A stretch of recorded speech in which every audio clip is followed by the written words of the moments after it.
be she Ghana wa hanom na ye ntumi anhye 2 matches na we qualify ahead of Sudan. Se Niger to be she Ghana. I don't already ekuya ade done deal.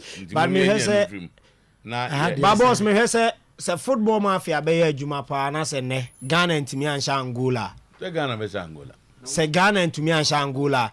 Na football mafia ye adwuma. Anhwe no ma jai Sudan ne Ghana match ne so me so be bu Ghana ne Niger ma so me so be bu Sudan abro on betumi abo. Ma bo bi abro. Ghana want to either Ghana or Sudan. Menja abro na ho kan. So na mkase say football mafia ye adwuma. Say Ghana ne ye ntumi anya 3 points against Angola ye out of the race. Leaving Niger to win and qualify. Oh, they are some market. Asoma okay. They where found be. Yeah, Ghana qualification as a mafia.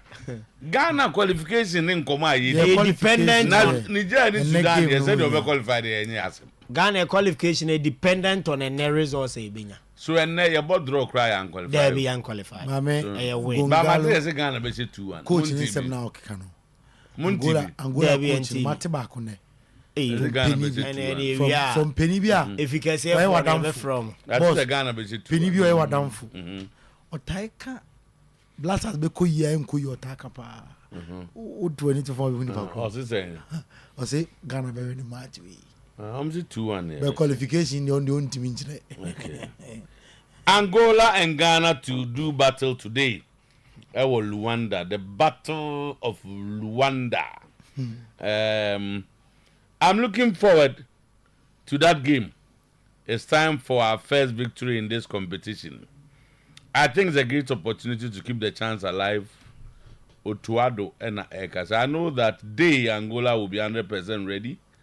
It's going to be difficult. It's an away game. It's going to be very, very tight. I know. But I think mentally, the boys are ready. Yeah. They are difficult games. These are difficult. Yet you can't take it for granted that they will play. Let's say 50% or so. Yeah.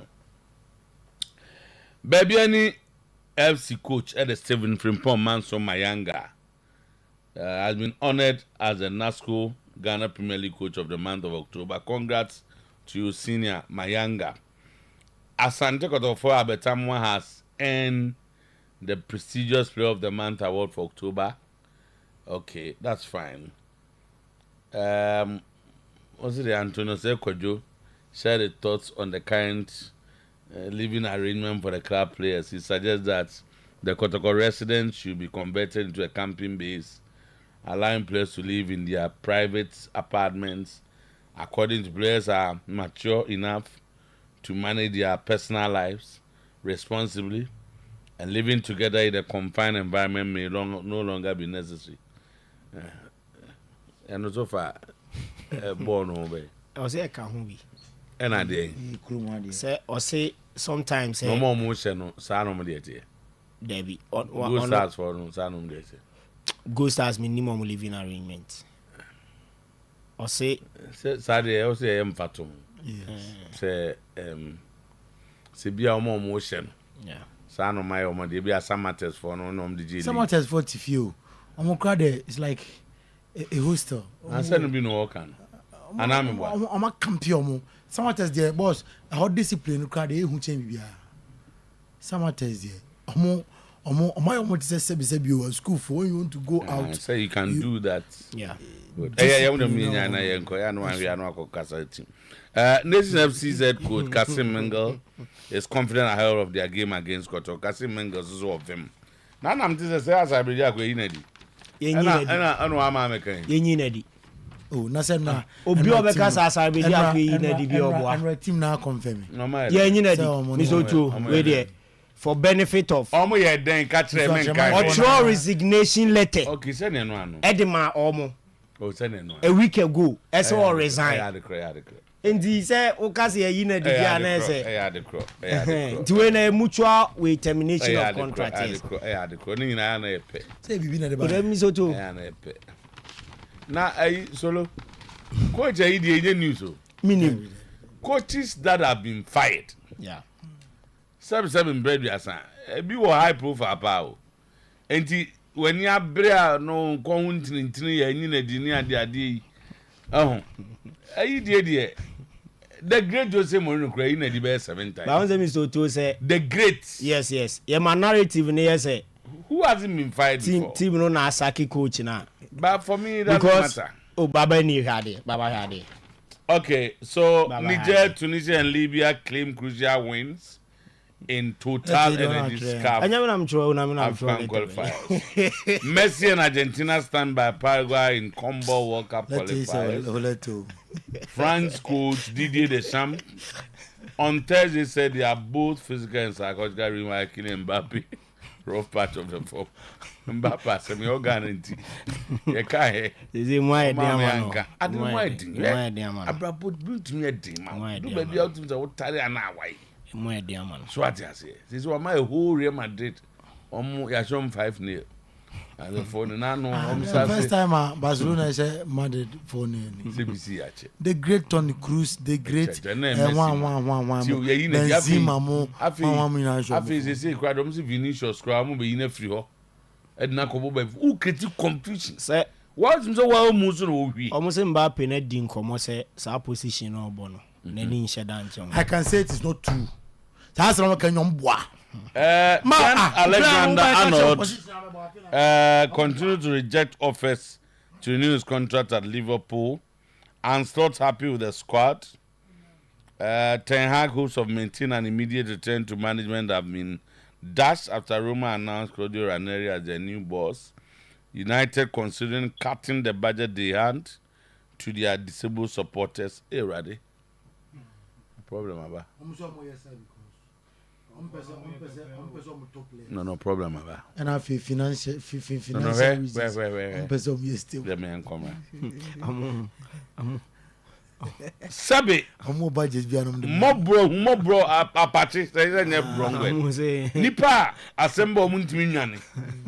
Nipa wo mutete faako. Mo boa wo no. Who go to player? Omo madi dem. Who go to player? Until the them can go to hell. Say I no more subsidize or more ticket prices in the moment. And do my jai. Omo person omo jai. Omo yifrio. Azan make la. And more brought for Manchester United. Has it got to that point? Hey! Me am crashing you. There was a budget. No. Boss, Mbappe na dey tin no bono banayo. Mo be kan sem ya sem Mbappe so mo na banayo. I'm not sure I can come back. I dey next Real Madrid match. Mbappe say da. Menti bi da men baba na mi so to want say na Aston Villa for. Obi an menti mi answer. Oh are they? Baba. What does it be da? No, nyame mo ade na heading nti nyampa bo mesremo because baba jaja me ntimi ahwa me sun kat asoto enti anopay. On that note, Ebe Janso na yama special good morning BM na yama kwaba aya Oyerepa 100.7 FM aya Oyerepa TV Mransanson se anopay ye konko fonkroso na ensemwa edi adencheche ensemwa anopay epumfumpa onko fonkroso no ye de honsem ato anim nsem no doso en anopay nemom de disafata sa wuhwe na wutie ena yede em wo kitikiti mampole bi ena ewoma akansuo yanom akan no pa anopay trust us ye to eboase na yatren emra ye confirm emnunu nyina amount and I pay show near live NCS best radio station, NCS best TV station live on Facebook. Oyerepa Radio, Oyerepa Live, Oyerepa Radio, Oyerepa Live, Oyerepa and Promise Sports. Ahonyina show no etawa obetima ahwebie chawadwene ewo comment section ho me ba na the boss player atonoboase akinkan na ama said say ene said e fata trotro drivers ene mamutie nyina yetamase yenshase emfi Argentina amaso ye onumsa ahomachi ankoye amfama Argentina Paraguay etim Argentina eye ma womom omushom eka nyenu a womte ekarum bako na emra Timbers ne kokodu ye na oche amanfo che odo e de eche Lionel Messi ni nyina okọ Facebook page no so Oyerepa live Oyerepa radio on Oyerepa TV and na yede atos no the Football Association and the Football Supporters Association amoye investigation after say England fans ne bi echem say gamer omni Greece a boy no masa ye tete wom ansampo and omunya kwanya awura stadium ho akotwe game no bie ensem pin akọ so game no crash asia na fans ne binya kwanya enra stadium ho enkonkotwe game no bia anopay yere sansem nyina atu anim na Lee Cansley and ebo England squad no abaso ose ohwe stranger enra amode boy e de etia that of Greece America na ne midfielders ne etuo the likes of Jude Bellingham nom and Curtis Jones nom obomabaso especially Liverpool akodano ose midfielder na juma enra boy at the Emma the three lines of England no nani aso papa eno aye Lee Cansley ne sama etotwa ene anopay na Curtis Jones say emotimbo na enra boy no amane nso wa anytime bia obanya opportunity akonya na ba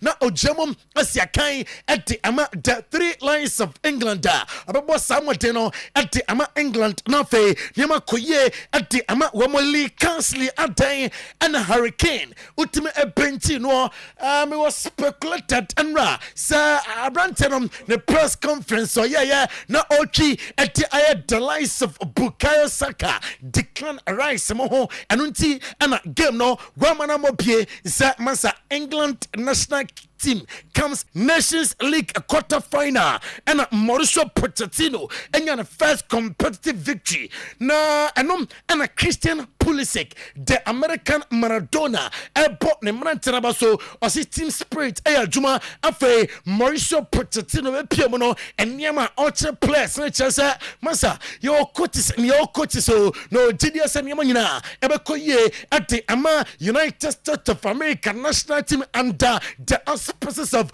Mauricio Pochettino and ayen saba okwa Christian Pulisic na soya of the etuja and ano pay Bafana of South Africa coach aye Hugo Bruce on Uganda ebebo and your 2025 AFCON e mo kanse no and on see Bafana of South Africa there 2025 World Cup qualifier we adiaka and say betimi ada modernity tournament proper now against Uganda and couldn't dare ebetimi akọ ade ama Bafana of South Africa Neymar dos Santos Jr.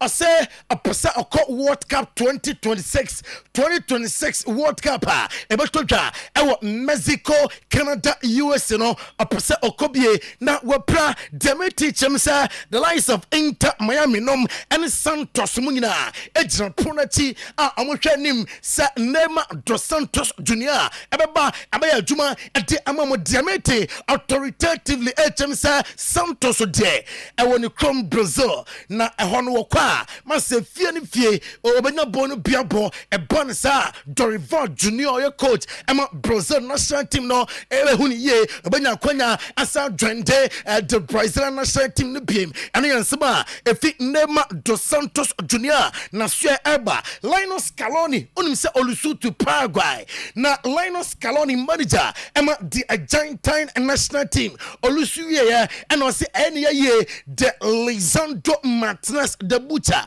masa no Gidio butcher mu nema no wachesam bebre na ejam butcher so ni defense we opra ya na obaya san returning to the club side nina nyama affecting the plans ano manager Emma the Argentine national team Lionel Scaloni this sama odi atuja and no player ya tinina Emma and English national team needing him na we game no and they coach Akasaye and offer two players at the same P and a two on him say Curtis Jones Oyakoda man for Bonabaso the likes of Steven Gerrard Demunina na Curtis Jones abaso and say abasebotiana ono Curtis Jones abano on money tirimu nyane de say I me Curtis Jones my bo game awie man for bon abasunti no ano obe fight hard ewo games a to sunum owie ye and Jude Bellingham eri tuja say obi onya kwanya say just na fight ye e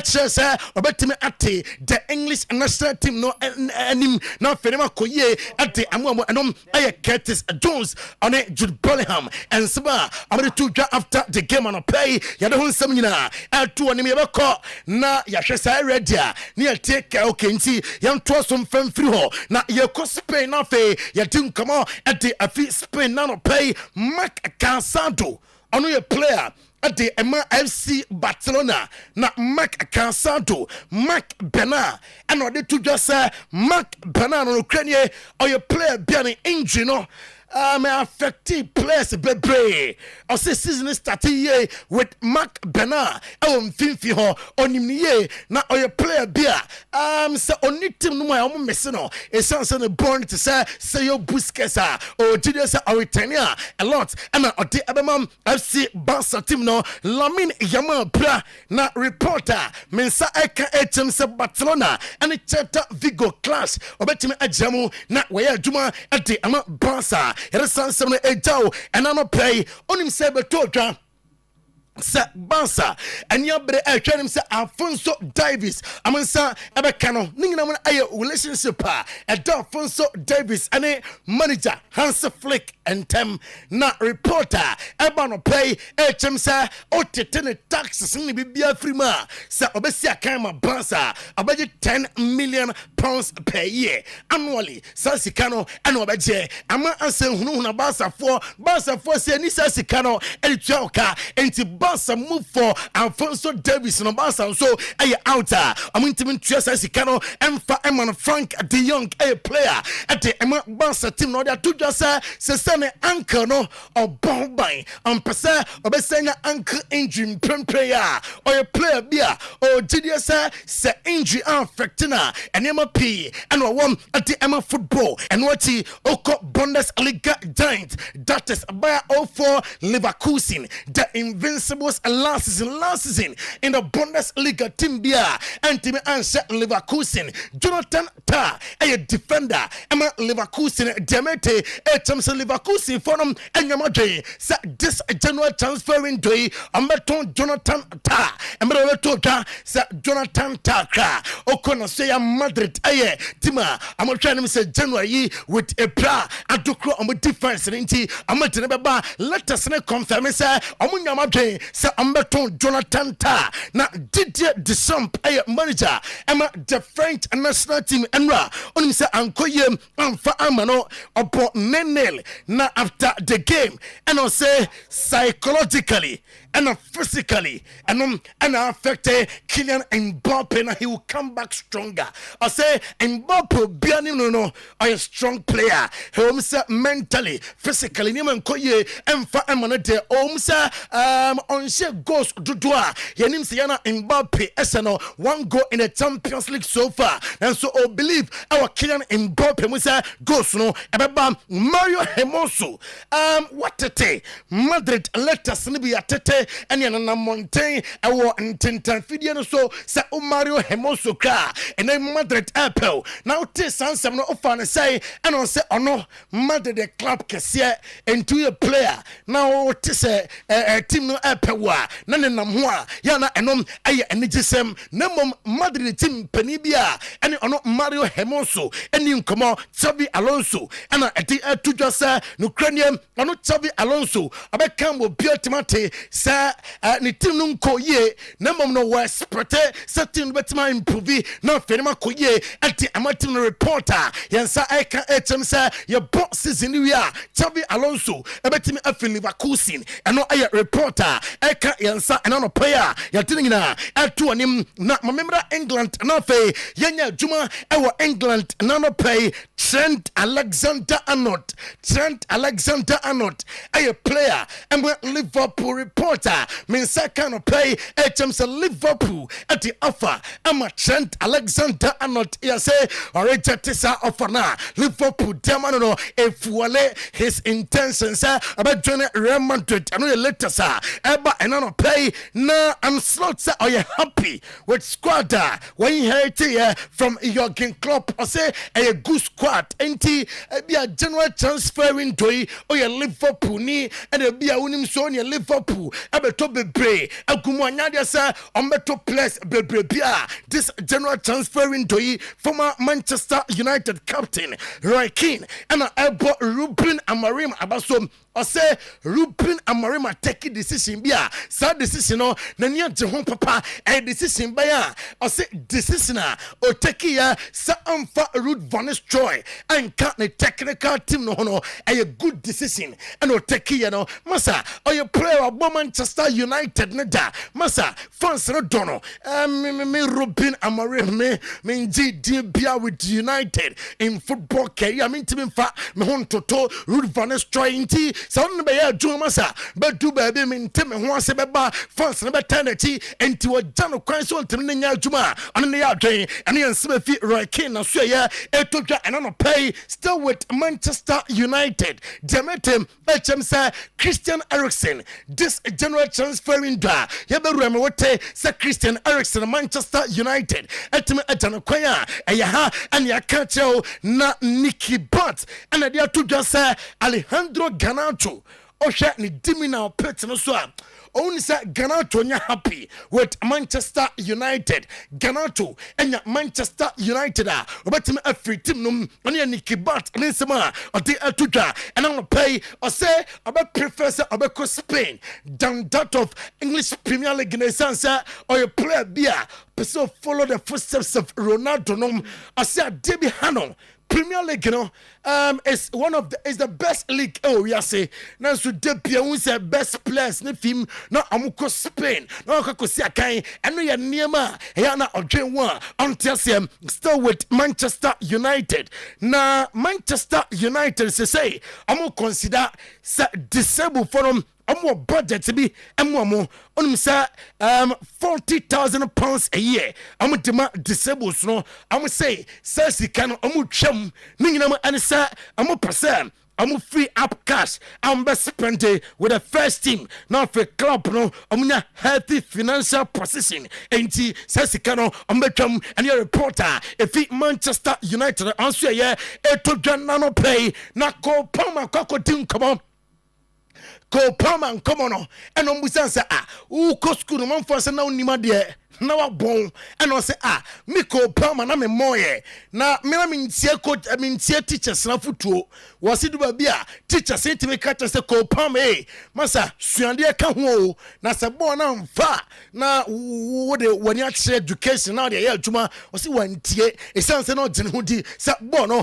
etin be ko na nim and ye Ko Palmer na nseba o di atutwa and na no pay Jimmy Kaga ade atudwa se enka ono ane Anslaughter enka emra no ne emra obetime abiti Manchester City na wade the English Premier League ne sambre way enka general transfer into about players about Liverpool nka about Martin Zubimendi deal no and company grow said the tebia nko de Zubimendi ebetime aba uko Italy Zelensky ade atudwa se Jose Mourinho nti anotena Roma team no I say Galatasaray mo buy PSV mo buy na so Jose Mourinho afutuo and man tena Roma bobo kon me Eric Ten Hag amfa emra na report say Roma for him sa amonsa ebetime akano nemom ama confirm say Claudio Ranieri the thing come on and na me catch you and they say I am manager Emma team no Fenucci anom aye Bologna CEO ase Italiano na ohia time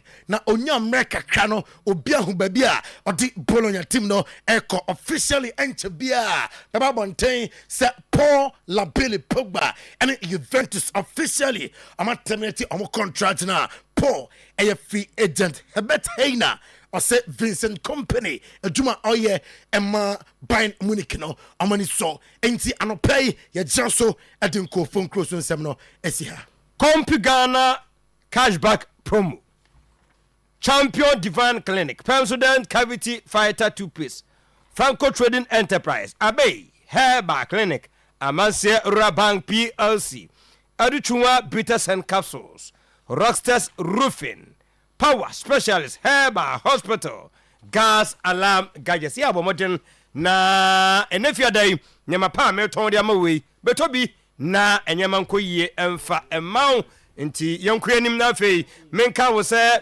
eye Kompi Ghana cashback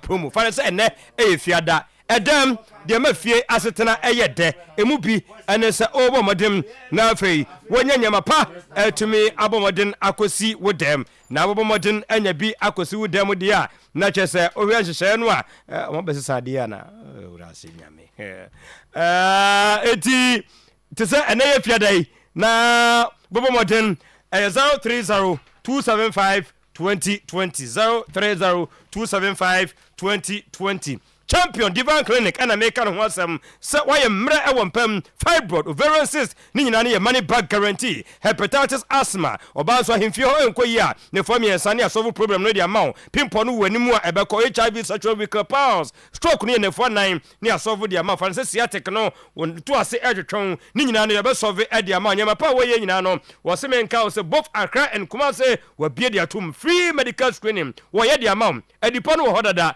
eno nti tsanka sugar test a obeye hepatitis pressure test na pesa okoye sa so na computer screening ni nyina mu no nya heat therapy nya arthritis sciatic na no so de nya body pains de na free consultation ni nyina no wode chaw ukokumase anasa nkan a uwia wa madupa ompewe na padie Accra Tantra Hills ne flag Kumasi after Mecklin de nyame 05485939 680244230535 wasene ba fi na abeye fe dia make sure Pepsodent cavity fighter 2% no and what weekend at coffee profluoride macro calcium ingredients no and man make a difference halitosis for no be ma enkana woman no ayi afrimanum ya hya no so sa no pane anwumre na twetwe ese wo de no be fita na weekend wakasara kama Pepsodent cavity fighter 2% Pepsodent every smile matters. Phone dia obi akura bi obi to ne dia besa na watwe mienu pe asai asemasi sika so hoden to dia be che dia mawo yenko Franco Trading Enterprise Nokia Samsung iPhones Smart TV 32 to 55 inch tabletop free Franco air condition still ebe che e dia mawo CCTV camera function here monitor video anytime anywhere close to Ajabajo Old Melcon Comfort Clinic New Kejetia 0245 31 69 69 International Mama Abbey ena we adwuma ebesie na wotwe mu nyina Monday to Friday 7 to 5 p.m. yade no fade hu die hu no koda no na afi wontu ase emfa mawo mo bi nkan to so mu da sekla no wo ba be wu eni adro ewota na so apatapanu side junction another die hu ye twere fakọ na afi abe emu adro na afi ko na wo bi nkan ho asam nche se etwere eni adro na obofra ka sa anya ne nante anya awone ma asore mpo etumi ka mo ahwa otumi ko ho akonfo yade no doso ma modi anche so okọ a wontimi enhwo gono hepatitis typhoid menstrual problems ni nyina mu no asthma pressure low sperm count ekowie ewo International Mama Abbey 0243 345 392 0506 460208 Amansia Rabang PLC for short savings accounts current accounts susu accounts ni nyina mu no ya no kai se obekọ ho a microfinance loan obenya bi enso susu loan no eno susu contributors commercial loan ye SMG and also at the pension loan, salary loan for workers controller. We are Benjamin in Quadia, acquire to add the amount. ATM services no, still none a Trago Ghana pay service, mobile money wallet bank no, yet also add the amount, mobile money service, you switch Ninano, a Trago a war, Amanse Rapang, yeah, co head office, and 12 chrome, and so and a Manson Quanta, and Young Quanta of Wasu Road, Santase, Opoko campus on my home to Atenga Junction, Roma Hill, Cote Station, Manso Dubia Manso Data no. Rum ewa bekwai post office one more akokare one training college no and a so fly new terminal asim air cars campus 0277599442 na chese wadru honum aduchu one no bomodem nakope bi eye bitters and capsules ni mienu ane di tu ayam tim no asie kokonu atena so ache no eno nye di betu asie kude uwia honam ya no de bia mankwa adwuma no ebe yi di afro ba flow na mayiye bosome ensisi so o bon sa no a kope aduchu edutwa bitters and capsules ni nyina no eye adwuma back opeso 3 die no ase a ya no akai say edutwa malamese no ene dia behia na de kotu 3 die no ase be bia to aduro bia no weekend edutwa nro no eno ene ne awokọ akoto na nyama akoyie di amawo 0599 41 51 91 0544 17 44 61 Rosters Roofing a self-lock IBRIDT tar sheet ni nyina no a premium coated 55% alozinc a aluminium coated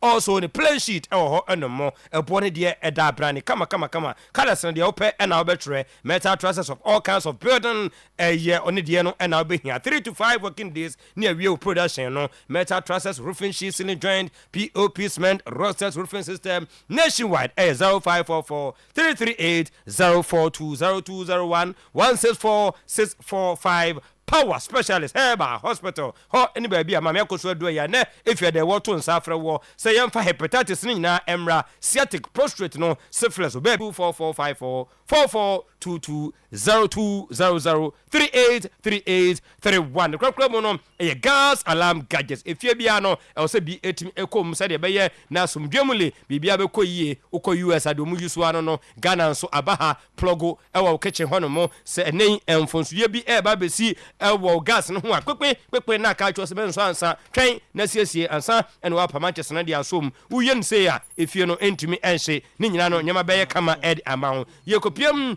ewo ABC supermarket kuma se patasi please depo ni akowuram ewo Shoprite woni Massmart Accra ene nso ene ben mu amoba Oyerepa ha no mo nsa no nso Fondex wono mo ye TV no ho ena Magdalene etie obobo modem na afi watimi enya bi ewo ho no mo a ebra wo frɛ wo 0539 2122 na chese wawuram ewo 0554 727585 0554 727585 Omadaruma today's pause 10:20 exactly twaso ene edi amamo. Thank you very much. Ba for enquiry. Kanjin and magic drinking water. Kanjin time. Kanjin and magic drinking water. Yeah, it is Kanjin time. Kanjin and magic drinking water. Yes, it is Kanjin time. And as you say, the Aban say major distributors na doso. Adoso, yes. In the area bia we have a budino. Nanu mi hu bi onya nkyere ni ase. Nam say omo de atwa ye. Ewra ho. Oh, omo de atwa ye. Ewra say the bi oba bia. Esi ejentre ha. I said duhano. Ojini din. Ebi obedu bia na ne ho nka je ho no. Ojini din. Ojini din papa. Me di Kanjin and magic drinking water. Magic drinking water. Ensu a wa ho de na no ba ho high pH 10.5 bia ba se o. 1 liter no. HM 655 cedis. Yeah. Yeah, no, I be o sister or down. I say ho na no. I see blue visa. Minko jibi. O seaton. And said na make sister no boka. There be usi 50 cedis na am saying minko jibi. Say minko tobi. Me 50 nko tobi. Ga minko jibi. O jibi. E bi o ta no boka. Term you so tinka so wakwa jibi. Any minimum is that term no mun kan. Na say ye de ache wo. Mun chere me sa term. Say ye. A departmental term. We share ti dem pese me ko jibi. Minti zada. Zam mo de ni amaza. Okay, nti ozo ni mo man no use that terms no. E di aprekanje ne bi je. Munko jibi na mo no mbabua ye papa. Me hwe na me nya bia se me fe director. Eno de say wo wasema. Enti Frezo 2414499191 ne busensu yi wasem ne na chiri kwan ene ba bia wo. Sa na tie Kanjin na de nkote. Enya adro na so esa ya de. Eno no Kanjin. Sa na tie. Yisu se me ba me boa me shake amin bonsu se me mpamra. Machine no. O se me mpamra. So be so hu amu. Edu be so me kushi. Obe so hia wa. Me chia shake. Se me ba me kia dance ya fa amen scientific also. Se amen scientific de time achepa o. Ache. Ye ba ye ka omo de bibiduro sayare party titi. Omo de ti omo din o. Oda so gina ne na so. That's right. And I say wako scientific. Of course, scientific plus India any tech for we are and technology ni kakra no so the machine can and on so for machine number diagnosis no na niam no aiming for boy djuma papa stroke di mfa na pichi stroke men try oni mo bia njojo ya de na to form ana so no bia why problem I won one we out tete ho na eko bo modern se obeko aiming ewo Kumasi Achuma Techiman of Quadasu of Fansro, you do so for liar. Also pay amen for no ho. Achuma Techiman on Metro. You 18 branches in Ghana. Enchi Boga Wabe Bieni Accra Takra de Tamala Tibubu. Nkoko Sunai Ho Sefi, the Biso Hoy, baby. No visit the end then number no. 0277 001234. 0277 001234. What's the number? We have a bra with 0277 001234. And one. Indeed, Amen Scientific Hospital. And Adam, just as Adam Bauno. Oh, Dr. Adams. No, Dr. Adams. What do we do? You come with Dr. Adams. Omame Reshimu. No. Oh no. What me? Now you go. Otime bibia. Gold performance and gold. Ashanti Gold. Ashanti Gold. No, did you? I know enough. And then I would do on. I don't know. I don't know who did you know about. Now we never had an echo of the Indian. And run on ya. But I don't know. I don't know what happened. And when you mean now, Dr. Adams, you are come up, no, maybe. So, you mind you? Oh, young, you are catching say, or Mamma. So, no tire. Me said long ago. On the not some day. All right. In the Amen Scientific Hospital, home commodity, they are not pay for an introduction for not Nazi. I'm a BB, a coso, kama. All right. Eddie, Babo, into the land and Kanjin and Amen, no. A dubla, I said the headlines so, by we are not just say, the can also so seated just by my side. Akomia Boatin Sechi, and then on the far side, Alaji Zakitu, Kofi Zakitu. And go for aka co-fancy. What do you allergy come on? Or my reason protest about allergy. Sir. The either said they don't turn on. On the allergy now, I come academy. I may use terms. One on the other turn on your allergy. No more busam. 2, I have busam. 2. Or also make her unimo. Unyankoi. Almost me, so allergy man. So, to a babana. Baba no Grammy when you Danjima now can problem no. Danjima. Okomo efe. Na say we are scholars we Islamic scholars. We are malam teacher. And bia e betim the malam mama no. Now go to Quran. Or you go to San School. Yohana go Ojane. If you are no we charge we you. You say jawo sa ada dia. O di be bia dia. Tama, I see it's like entrapment. What when I could do Casane? I don't see. Now some home good grammar of them. Me go be. Hey, Monte Manchester. Oh, and crowded, you know. And Crabbe, disable. Say, a member would be and crabby, but I am a disable for one. Sabi, woman to me come. I did them. Take it in a dome bomb, no may die. She said, "One go from Zika." From Alex Ferguson to disable and that's that. Say, tell in your son. How hard you know? But it's another Jamaica say, "Yes, I bet you did. Mother, I okay, Babu. Babu, no, someone say Babu, no, for Antina. No, so Quabruchra. I will room, no, never for your castle room. I don't want a better for ah, maybe I lamb tear the buy your way, but I said the buy. No, many ask some no me ba. I am so consent. And you matter of Mr. Macho.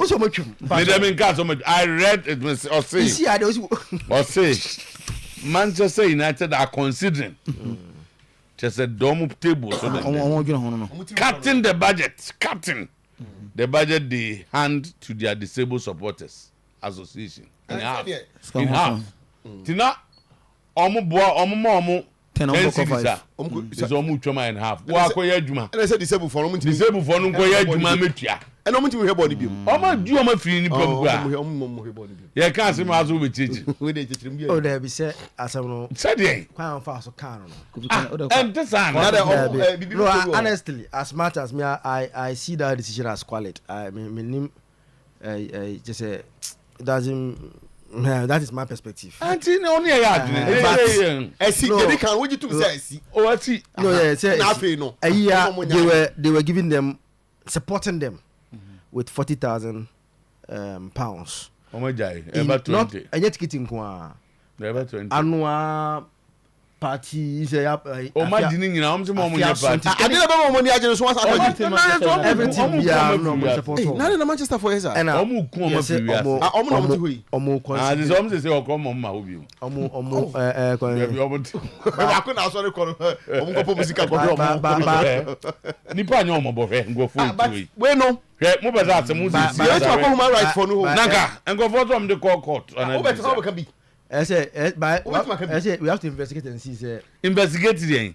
I say human rights activists. say other clubs no are they even giving them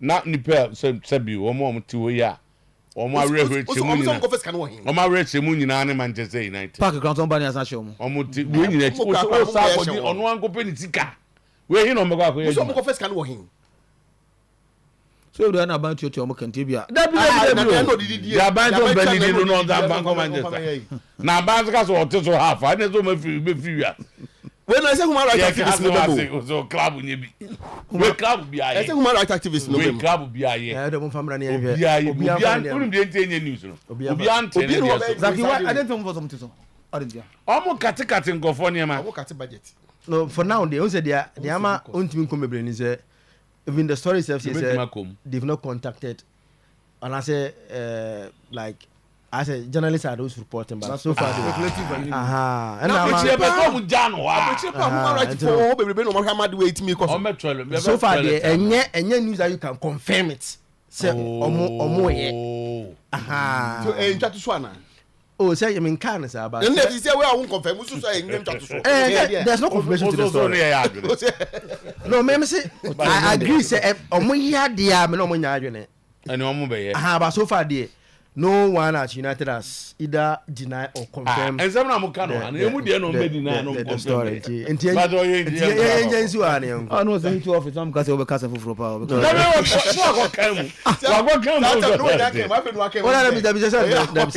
I've seen it long time. But you are a proponent of human rights activism. There be if it happens I will describe it as quality. Religion ya dey cancel. Ban kremosum na mu no mfa na machine. Yes. Onidie mo bro wa. Adoye pa de. Pa ya adoye papa. What I say now what one mo so. Kese kan pa ogu fu. Nipa sebio nipa omo ho omo bo sei. Kakra mo de mo enigye na omo so de je omo ni no. O se o ba. Ono krombe hwe kra na ya san je omo. O ba bi twemo fi o so o be te so half. Na half no onko pen we. This is we omo ko cleaning. Anom go security. No me atwa de aka. Isha we ka no ana. E ka Tama. I see it is like entrapment, imprisonment, bondage, quarantine, caged, home arrest and lockdown. It creates psychological problems for players. Players must have their privacy. Decamp them immediately. Osekojo, Antonio Osekojo to Kotoko IMC. Tama say players no mo trefi ba kum na omu nyina ate ho na obi ne yere obi bona mpese kakra na obi akohwem na obi odi ni nkoma na bi kwa ka kire coach na obi kwa say emwa esa na ha adwen obi okra na ohia ne partner won nchen se na be ya wa bre ni nyina akiri obi obi one ne be kasa ma wa ye na wa ye we be bia se mo di ene de sa de na twam se odi players nyina akogu fie fa akono wa say omfa ho nye camping base bia mo kwa kobo match obi bia na mo ko camp ho dia wote ase na se ho no mo tie okoi training no aba na wote ase obi hwe osubi ase ye control movement bi ase restrictions na dia de Oyerepa o get fema ho bi ni I want to say that because say more players no more players no ntino na mo issue ho dia I miss no enyi wo no mo bi akopani ba bi nti to mo issue kakra ho eno no de Osekojo so ediaba mo issue kakra especially say bia the way you cry you ko na wo ba ho ni sai ana mi hu ni girlfriend o sade no mani nyi ho these are not minors, these are players, mature players. If you want to don't need the crowd will be out in no shower the other one. If you're born to be doing come a crabby. But support the people who hey and then man no mama as if says away we a football and that's all girlfriend a crime.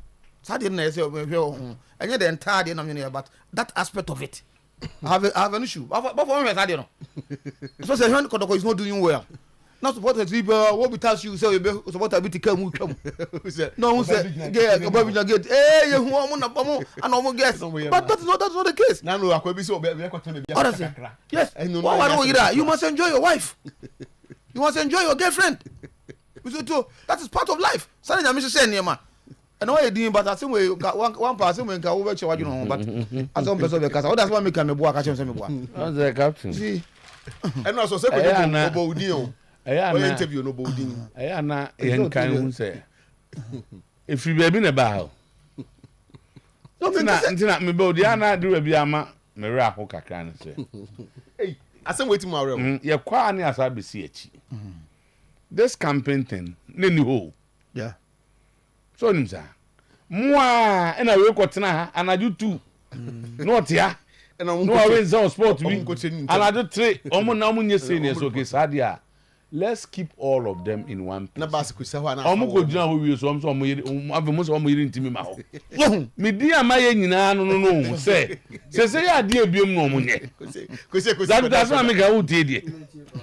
First no me ka ya nim se headline mu se baby. Na press bi bantuma obi hu omo sport wo kai. Anabia no di Anadu no mo. Anwamu ni de nye. Omo di anwamu. Ye different hair. Wo kai. Tuba se. Omo ko di anwamu wa ha. Akrem. Omo ko di anwamu. Ye si omo anadu no mo wa ha. No mo wa ha. And I'm talking. Let's put all of them. Na yin se mra ba ko mfa ma wo mo. Na nie. Afi de onse baby asa be do. Ma me Ezo omo nzamo mo ntu. Good young man. Enko di anwamu ni bi. That's am I doing no. But some make people cry. Leadership in this country. It's difficult. The way you girlfriend, you have to allow that. And yeah, you any girlfriend. Very difficult. I agree with you. Almost I say you cannot go to your wife or your husband. Some go for your money transfer. There are people who work. You na secret money. You go eduma on kran. Ya yire no mo ha. E wo mu a obriki no aba. For the period that you are working. Se no na be boa. Ama me bo ene be boa. Aden go for ni abrojo mo letia. And so no. Eh ya eduma. Ade bi ohia se no. Say na chess. Ni nya ya eduma na wo ye. So sika se me bra bi no. So you don't always get the ideal situation in life. You don't get the ideal situation in life. Obi o wa sebio ofita krade na ebo kotoko. No oba bebo. Na yiri nim say okodi pa aba. And for the period press in Chenoma breaking camp. And Chenoma ye say ni ade a. Monsa nya musa anko no mgodi anwa mu ni biem. Me kai pa se the amount for be ball. And ane anko han fie me boa. Be ball ma baso now place be biom to picture. Yeah. TV so if you know how ko high nice place and now maybe as I be do. Some of kwan. Me di ama ye nyina no. Say kura wi ase no. Ye nya nipa de en. If you be we dey be o ko kama nice place. Oh, yeah TV so same mo anam ko fa ba twitwa ye. Ene de onze Antonio say ko josi en samo mo nko. Ne dan nji mu no nyeka. Ne wi ase na hu de nya nipa. Me say nyame o te wa do we do go for yi. Me no mo dey. That go from go ase o yi. The standard practice in there say I think say ejuma. So what is a standard practice? And they say you can't camp all players at the same place throughout the season, and they are and appropriate throughout the season and so that is where they are now living. So what is the standard? What is the standard? This is supposed to be their camping base. Players would have resident, right? They are permanent resident. And for example, the United, the Lorry Hotel on every match day, and that's where they come and camp. They meet that hotel on and for the 2 days now. Okay, and asama maybe almost in me the end say asem amahu.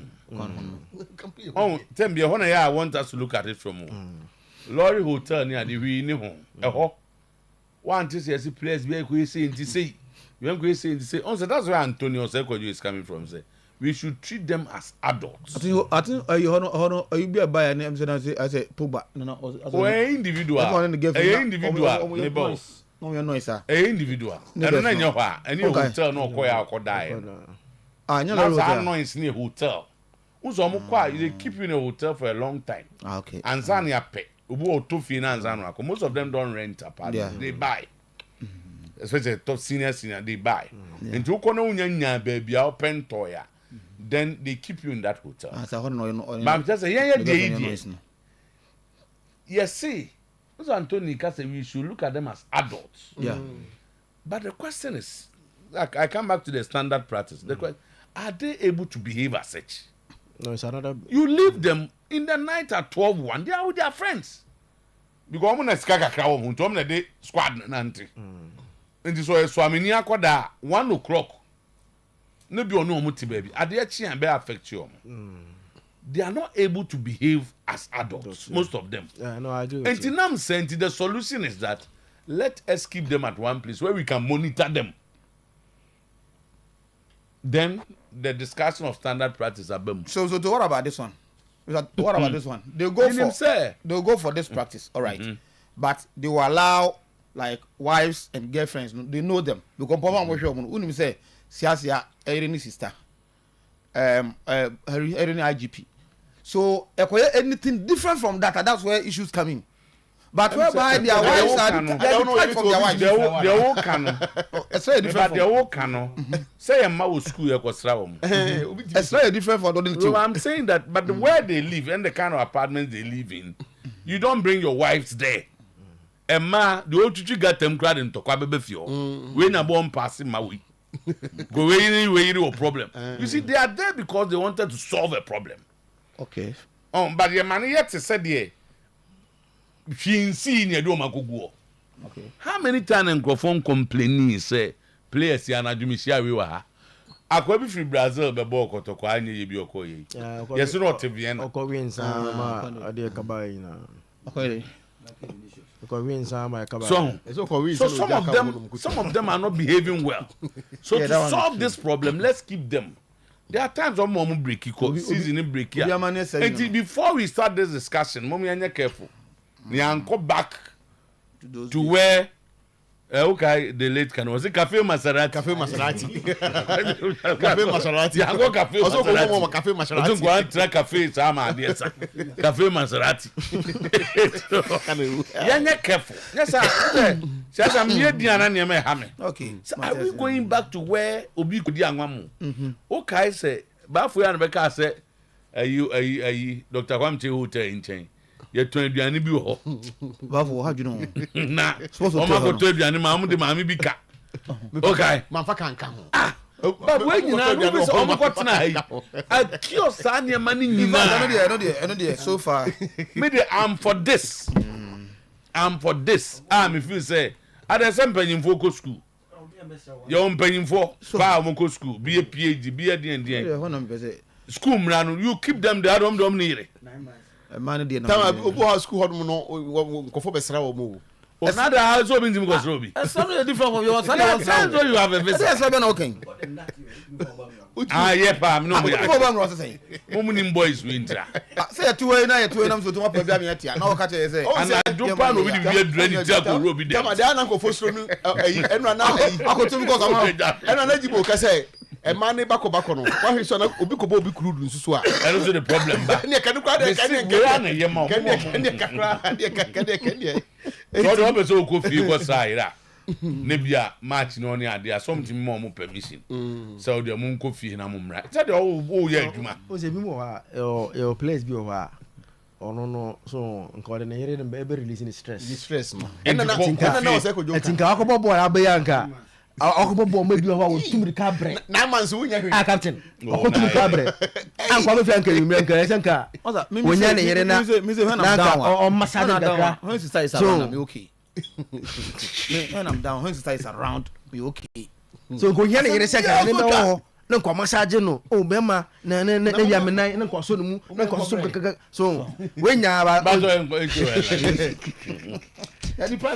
they can't stand the might and strength of Dreams FC, but they annihilate humiliates, pummels, humbles, and brought Kwesi Appiah to his knees, giving Ghana a huge hope of qualifying for the AFCON, putting pressure on Kwesi Appiah and his Niger Sudanese and his Sudan to Niger saved the brushes of Otuo-Acheampong.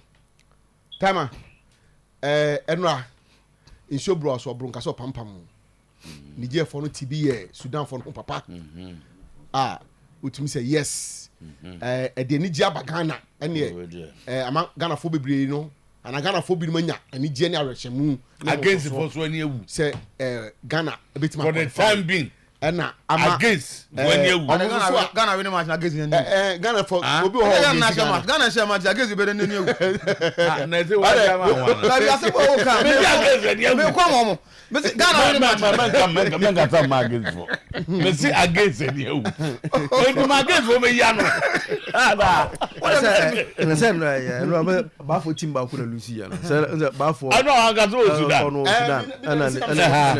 between Niger and Sudan, they don't support Sudan. Okay. Because of Ghana for Owunti. Do you know Timba lose? I'm a Jato. But me against Ghana. Me can't say against. Me from Gaza against and you Gaza against one. My last one in Trim. Had I know it's always at last. They did to me the same thing we did to Egypt. The Sudanese players and officials can't even understand, but we know what to do. Kwesi Appiah tells his people. Okasawa. And after match, no, Akasa. no, ne close allies. No, say there. A chain who say, okay, Egypt 6 go Kumasi Anom. Say the Ghana and Egypt, no boy. Say, No, they say Ghana. Dabi,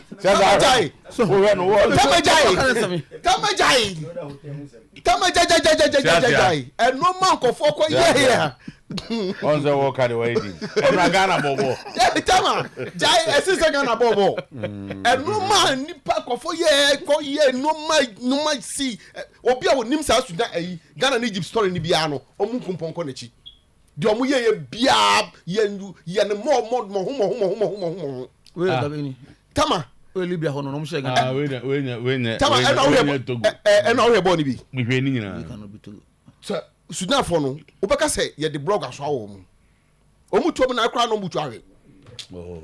Ya no homo papa. Enra. Omu guda sem de nu say to Niger for no were better. Tama, better no. They were motivated. They look fitter. They had prepared for the match. Very aggressive. Omunya 6 points that they can qualify. And the early goal destroyed Sudan. And the time on one. Almost try some Mekotik and a second goal. And the way the second goal came, very unexpected. I'm sure, sir. Kwesi Appiah would have gone to the game with the idea. Operations when they be who be down. But do we need to mention operation? So operation a match Sudan Omunya 7 points. Hey, Tama, operations. I'm for your operations. Oh, The reason why qualify for AFCON is not easy. Should bring an operation and for Bobby about so I say operation here. Oh, Zakito.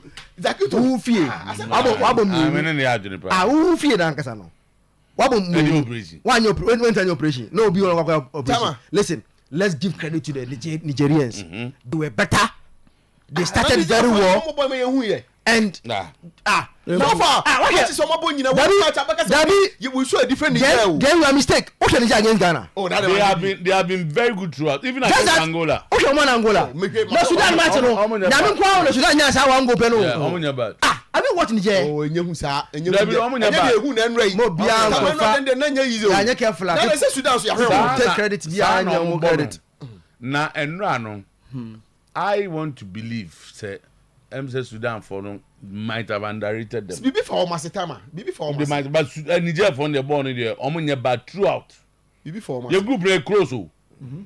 Teams no ball no more ball. Yeah, close. Right, we were Sudan Angola. Until that last very close teams. Omunya Ghana and Nigeria. Jeff send Nicola in Bochum. Ma said as a kito can. Made a visa against for any no credit. Omo anom pese Ghana free mu nra no mani ewu. Sasa mo dem go me. Omo guys ni I postponed the So there's another until further until the last match. And Titi Ghana will win by 2-1. And Obi Kachem say 2-0. against Ghana. I didn't go for Kabida. What's the entity and say? My Titi say Ghana Will win by 2-1. will win by 2-1. That's the way there's somebody, a reliable source now catch you. Sebemwa. It is not about Obi and I predicting. Ebemwa. Na ma be kan baby am tea acho. Ebi ana am. Be ebemwa ba kan baby am tea. What am I can coach coaching so one for some kono ha. Say if for because you have to go some kono. Nije for some kono. But Babu oh kwesi abia na Ignatius and no dey o man na o. Oh, no. O man dwene ho properly beaten. Well beaten. Me share game now. I saw something say they went in with a strategy knowing say a draw will qualify them to close the game. Yeah. Unfortunately, then about on the 4th minute or so, this goal comes. So you are now forced to now open up and chase. Before they realized they were 2 down. They were 2 down. And they have to still go so eti me feel senka na go now ma they would have settled down then play the game. Until I think that Nigeria for almost static game no so no. Now let's see what will happen 7 o'clock this evening. Right, thank you very much. Zach, yankwe. So Sunday one age now I want to see what will happen this evening. Luanda. Then after this evening, Enebema comedian I clear as to what on some person what can bet me can because after this Niger win, if Ghana are not able to do their own job in Luanda, just say Sudan will have qualified even not after Abraham Kekebo against Angola in their last game. And see Claire said Ghana must win the game to push the last Monday game to a decider as to what will happen. Now I was going through Angola almost one side so I share recently because I created no kobo 1-1 bi wo e wo Luanda wo omo share na ebeti na msoto if you look at team now, it's a team that has been there for the past 3 years consistently under coach Suarez Goncalves. He's prepared this team continuously. They've been together. The last time we played Angola, the interesting part of here. The last time we played Angola, today players are Mobobi, Angola, just 2023 That's not the last time. The last time was here. Oh, sorry, make you know, boy, players are Omobobi. I'll be in this game. Atizigi, Kudus, and Jordan Ayew. In terms of bench, if Guido Mensah, Mensah is part of this team. Guido Mensah and so can. Then Oba bench on podium say there's nobody on the bench who was there. Usman Bukari was also on the bench. And at least yenya 1, 2, 3, 4 players who were there. Angola first 11 is on change, and even their bench is on change in terms of when we last played them under Christian. And the team for the past 4 to 3 years in here, they've been together. And to show in the last AFCON, almost any exceptional player be our team, but as a team, they are difficult to play against. About 4 players will be so pull out. About 4 guys are not part of the squad. On Ghana. So I think that one thing that Angola how consistent they've been. All day, yes, we won we won even the stake were very high. AFCON quarter final, Samajan 2010 scored the only goal and they saw more Chromono, Emma, our horse, SC Chromono. But people are looking at this current team, say, more that's kind of zeal that I could do to go to Angola in this midst of Niger, as Sudan. say you see a kwako ye adwuma akɔhye Angola na on asem no. Now maybe share another side. This squad say there's no better time for these guys to prove themselves, especially when withdraw na ababa mu no unya bimbo the obo no so ma eti. This is a chance for you to seize the opportunity. Now I want to see Otuo-Acheampong and these boys, because you see very clear say me the Otto kwaya of us handle on Thomas Partey issue no. I want him to handle is similar to most of those guys no. Especially those that I know some injury no, because people who are injured they genuine. You can't do anything about it. Inaki Williams, Bruni ona Bilbao ko away match on prayer on kase continue me mo Bobby. And I'm to matter Bilbao na off top. No, the okay, yes I can as a party why then. Was a party then. No, me say me case why be you for no me abrof. Me case why be you me say. Me say, na me say. Kwaya Otu e handle party issue no. Or handle the same. Say eye se party ne party asem ne e no kuro nya no kuro ba kwa fa so handle na wo se we na si nchen no. I want him to handle some of those guys who pulled out from this collab no. So I want him to handle them similar. Mentia say about time didn't say ma. Oh, un say me too. Some of them can also what draw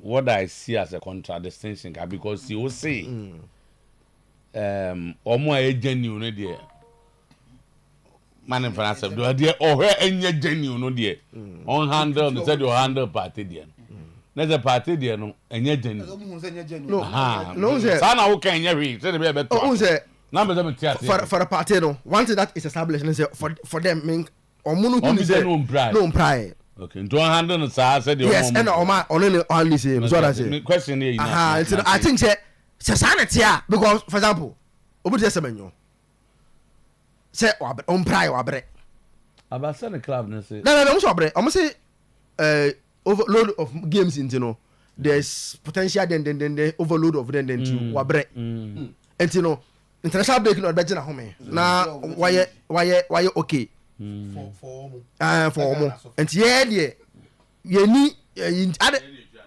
I don't know about my no on kwajina home it's no problem it's hard yeah guys now on ready say on bag no they should go and prove it against Angola no to national team do be am so to one thing that say enya like club national team sometimes you take bold decisions and he have told us say yeah national team recently no guys now no ball listen no all na dey dominate na dey be a cosmic fan and say anya no because they were playing for contract. It was on them smaller leagues. Oboku no because he knows say the Blasters will give him a bigger club to go and play. I think say na me adman dey nyumre. These boys should prove say going forward at least they will create that competition. They will create that fear factor. Going forward say na be ya that be sa member one uncle sabo na obo world cup qualifier world cup here momo some say Ghana for momo na nkwe no me go so it's no and then we are hoping say oh national team there na no any club side you limit ourselves is that a kwan ben so na other countries etimi ema omo Messi mo de bonne obi ade bonne de na nkwan de wo de almost say yemma these players are played under several coaches under several what is happening I think some more kind of council so someone ready intia and also at sama Manchester players and also omunko say am pass say who pull out Manchester for some omunko some of them didn't go no they pulled out because of injury. Now I look at no be there obi say na dey bibia be sha na mfin wa brand dey won ni because of injury unse eno Alessandro so obo Argentina na Argentina coach do dey na kobo no on fa no mo so obo na wa Alessandro na mam bi mu say if the no na ka se bi si no kwese enye no kra but clearly you see the reason obi dey say and I make us menyo dey that almost wa bre that is the only thing there's also a bre because of wa bomb matches to do Anya sanity. oh read They anticipate that he needs rest. until no he rest There are not other teams they can say mum for mum rana ya assess him. And they are no montias and say. Right from the word good. The team has been clear to Ghana. Yes. Young Ghana then demand say then he should come. And we didn't demand Yeah, it. yes, I don't know the old Panasina only fair to. Obi Alizando the answer will be added here. na mbajo na say rise ko buy so ko buy Come on, so much okay. Akoma ko hwe no. until no obi ade Oma ko hwe no. obi ade pulu ye Na make it. Obi ade pulu Tu pulu kan kan ni na but you see this guy who take here Jerome Opoki obo was say anti back pain mo na no team ni na bo match ni awie o say ya Oh, so the coach the pedestrian you know. Not even bo wie kura no bibi ayo. no but who say Omo nyina mo blaster de omo nyina omo so e Ghana. no I make say The coach ni we are not selected the open. these boys should go and justify Yes, themselves omo nya hwe wa bruche na abenya. they should go Omo arrested that no maba. or they should go and justify themselves in this game. Oh, and Justify themselves. we Send win. at least going forward. We'll win. We'll make sure say Very Sadia no. well. We say when there's a competition, when you create competition, a solve sign them on because you see national team no so to for the past you see me ana yes there can be issues. So behind him say how these FA guys are handling national teams recently, and they're the best. Kwanya Kurt nene FA afaso amo in football at the FA level a lot of decisions that they almost take it because one menim the entire who gave Otuo that and he said assembly no go and create confusion with our captaincy just say it doesn't make sense to go and make this decision obi enim say captain here did you and then the vice here Thomas Partey and I'm saying say when they are not there you do it in terms of seniority because the two captains are not there and he said they are on young baby or baby Partey na captain now Oniwa and then normal you follow with seniority then you come and sit in press conference and say that come could do we have to say on one matured enough to be a captain to create unnecessary tension in the team. It is who say Yashana Ebi Akwa so the Oka is Ashana. Who's a boy? As I'm no cancer or better with Timo. Or say, me open mercy. Must make show pa. Za or Moncasano. One say, or I sent him, Moncasa, nation team, no D. It is all, and then we are hoping say these guys will win the game. Then they make the Monday game exciting one because at least the same time 4 p.m. Yeah. Once you are playing Angola also being in Libya playing against Sudan na monitor who say Angola will go and do you favor after you have done your own favor so no na and you win Mate good win for Nigeris and that brings a bit of a relief to Ghanaians. We are not there yet, but then so all going to competition. That's say any panel, especially in combo game we and Sudan ball draw cry free more. Now my game no I say Okrabeka say na me come for play kokko yeden. But at least any ama Captain Sana beto so mahu din bi wa ha. Me din At one day okay people say please CS advice goes straight to Malam Jakito. When he sees one of them buying or eating oil rice and one more, you will not make it as a topic for the day. Thanks to 1 a.m. and 1 more. Hey, Jakito. Why guys will be do and 1 a.m. Above all. How old are guy? Satan no move you. Satan no be antini you don't move you. I don't do be 1 a.m. The messenger no. Oh, I got that. I go here controversy. Something like I was saying, Ama as a Ghana for binom adwene Black Stars game no so. Because aside that no, now among for free say oh it's lost. So Niger for no the relief aba. But the question I'm asking is say Ghana, you are talking about Ghana, not Niger now occur this situation. Say Ghana go through this situation. And then some yet too. And some yet if it is true, though yet to be confirmed, say Ghana will have to motivate Niger for them to play the way they played.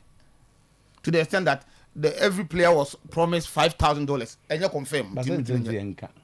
And because confirmed. You are impugning Ghana to their own confirm, but you are publishing it. That is why because it's unconfirmed. No, but you don't publish it. Speculation was Me speculate. No. What would Ghana who feel? Just speculative stories. What the bribe to Ghana so? When you admit that motivating somebody to play well, football is not done like that. You are in a competition. You and I'm so that's even a full glass. Ghana supporters. Togo. So what about that one? So the one who do obey me aka. But to say Ghana promising Niger 5,000. Yes, that was. Abra, wow, was so intimate confirm. I'm saying that by a Juma it's not fair. My so because Ghana come on for I agree with you. when you have not confirmed. A good Ghana anymore. So I'll put it this way: say like Ghana that. Motivated them. It is perceived. And no, I won't confirm with you. Aye, some confirm with motivate. There's some they unconfirm you count. So there be. So, okay, we can say we motivated them in a way of sending supporters from Ghana to Togo to support them. The one do with me. So me must say, must we get to this stage? Say a Drew baby say a competition. Say dog they need plan.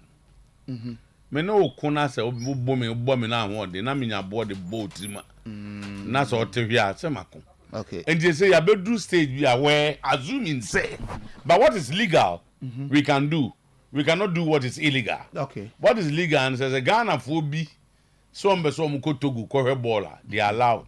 But you cannot say you could trade come and Niger for no. Where's Ghana phobia? Well organized Ghanaian supporters. Because it's part of our strategy. Taken care financially by the state. To Togo to support Niger. And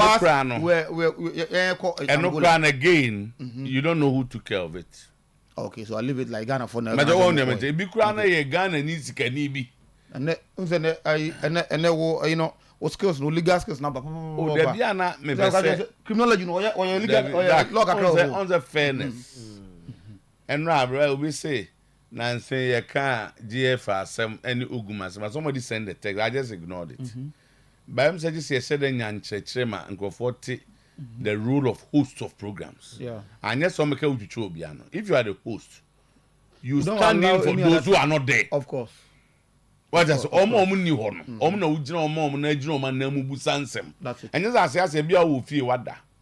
You don't have access to the program. Nobody will jina hono or can sem fa ho. Unya kwa no be you are. So what would tie dwam na ujina siasia na mu di sansem. No correct. So they mean and yes a man come as ya. Of course some of us say we understand all but those who don't understand they okay e bi kura me mate bi kura offer ye di ho nkomo but say babadwamu ne mframamu a also subject to some proof. That's true. So I say yes sir omo nya kwanya meka o masem no da e be yi asem gu omo. That's true. Enti ana nye se obi e gina obi afa. Name me be more information. That's true. Bet me a lady. So I say. Yeah. You come offer. Of course. The Ghana for you so we atiti. Sure. So. Yeah, but be aben as me say am confirm say. Yeah. Coming abinka. Timato to asoma. So hardwine. But be football do no. Even if the next run of matches no. So Sudan Esan Fombo na Ghana crowd we near qualifier. That is not the Ghana for you expecting. And not that Ghana for Ghana to a section of Ghanaians, especially the FA people. You qualify no. To a section still a Ghana for baby. And I was watching television from different television stations, Oyerepa. And you have something about the Black Stars. So Seripa 10 they call it about 90%. Me more than one or can't say. I say Ghana qualifying Cup of Nations. Really? You see the point?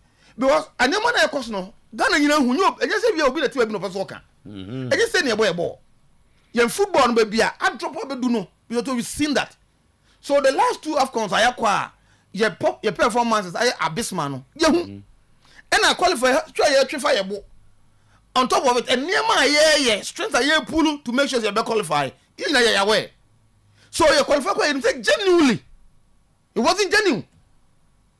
And to the Ghana, so you person Ghana can qualify, you put a clean bill. Ghana qualify to a competition, AFCON with the hopes that you computer koji. But we also run. I'm your competition. So a session of Ghana for be I hope so much chief of my especially the FA and their cohorts. But some of us are you work Ghana at heart. We believe, say, and so we have to do the right things to make Ghana get to level 191. We will not be happy, see I qualify. We will not be happy at all, see I qualify. Because we say the status quo under Keto Krakus watch. Say you call near top of us near Bania second ska. And that is not Ghana. That's what I'm looking at. So me and not me here not me draw BB from Niger for game one boy. I was asking myself, so can you this Ghana your team every team how the commitment of the Nigerian teams. Look at how aggressive they were. Our teams are not almost no situations here they na bio. But and now almost push you to the last spot. Almost yes, by virtue of hard worker, almost put here. And yet this Sudan team you don't better Ghana have to papa sui. I almost neutral ground, so don't neutral grounds. Oh Libya. I told him share 2-0 and to quasi a team. The same team. Me no na again say Niger for better me Sudan for almost 1-0 cry. Not to talk about 2. Now we are talking about 4 unanswered goals. And saying I may expect say Black Stars no. That kind of commitment. So that kind of attitude on the field of play. And I hear him say so to start with, can a Ghana Black Stars team give us this sort of performance? Okay. Against Niger against Sudan no. And you heard him say if we can do that, and we are, then we begin to think about the next day. Why we are not going about could be Ghana? You better this there for your near against Angola. Only about draw and Angola Sanshine. Now you go say, Uncle Fono from here and I quite. Not almost Yafa. I did almost Yama. Baby, I can find me. Almost Yafa. Almost Yafa, fine. No more almost Yafa. Almost Yafa. Captain. But I want to say, Niger. Sir, Sudan now results on Mupa. No, Mr. Ghana, they have qualified. that is true. And almost your file. That is true. Almost your Okay. But I'm going to say, almost my normal. And I think they know it. Because more or less, I'm not going to boom. In order to make sure, say, we need to play well and be able to beat the Angolans to make sure, say, at least the final stretch, you know, now you're all out. Okay. What happens? So, so that is my message to the Black Stars. Okay. Now my back, I got and when I make a coach from 4 months was I think on Monday, and I started talking about him. So from March day 4, and over there gonna league top. On look back. And I'm some venues we are not acquire. Wakonya exhort on your drone. Able to say against in Century Park or Samates. Able to say Dr. Kwame what's his name? Dr. Kwame Chase Park. Wakonya or resort. But the stadium. Oh, they are not in the stadium. Complete stadium. Perfect. Ukom hopa hall. St. Jesus stadium. And a park. But different room. Remember St. Jesus park. Mama stadium. Because we are you complaining as we see a stadium. I want here na anyefe. Next stadium you will be Old Trafford. Ni will be Stamford Bridge. I think the one best at it. So what the difference between stadium and park? Yeah, our stadium can see any stadium can one or the FA. If you want qualify for stadiums, you have everything. Okay. Park and essentially park. Honestly, essentially all the things that Kwame Park and all. Let's your friends essentially park, right? No stadium. Essentially park. Like I do and move. So now make a coach nasem. Say me free say and yes say omo extraordinary players be na. Okay, I'm a friend in St. Chris Sports Arena. Sports Arena, okay. St. Chris Sports Arena. St. Chris Sports Arena. Okay, And they are not trust stadium. Okay. Okay. Sports Arena. Well, and they are before be. Go. But to not make no. Who players are on sick bed Gold Stars. Over shock. These are talented players. I'm talking about world best. Osubanahene. I'm talking about Muhammad, this guy, Sadat Muhammad. That midfielder, no, very good. I'm talking about Alex Eso. Because your own Makati, one of the best, one of the best midfielders in terms of kicking. Ghana mini midfielder kicking better than him. Any passing side, no.